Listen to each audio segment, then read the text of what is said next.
Փոքրիկ խմբակը հերթական անգամ ցնցումների մեջ է ընկնում, փորձում են ցույց տալ իբրև թե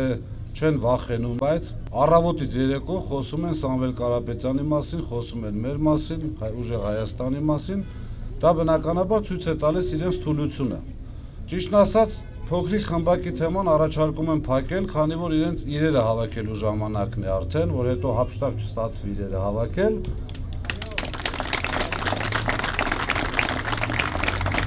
Սամվել Կարապետյանին ճանաչում են բոլորը, գիտեն որպես բարեգործ, գիտեն որպես հաջողակ մարդ, գիտեն որպես հողին կպած մարդ, այսինքն մեր շրջանների ժողովուրդը առավել եւս ճանաչում եւ հասկանում է նրան։ Փորձում ենք ներկայացնել այն ծրագրերը, որոնք Սամվել Կարապետյանը առաջարկում է եւ 100% իրականացնելու է։ Սիրելի արմավիրցիներ, ես համոզված եմ, որ դուք ցույց եք տալու իրական, այսպես չվախեցող, իսկական մեր Արմավիրի եւ քաղաքի եւ կողքի գյուղերի ձեր կամքը, եւ ես համոզված եմ, որ ուժեղ Հայաստան լինելու հենց առաջին հերթին Արմավիրում։ Շնորհակալություն։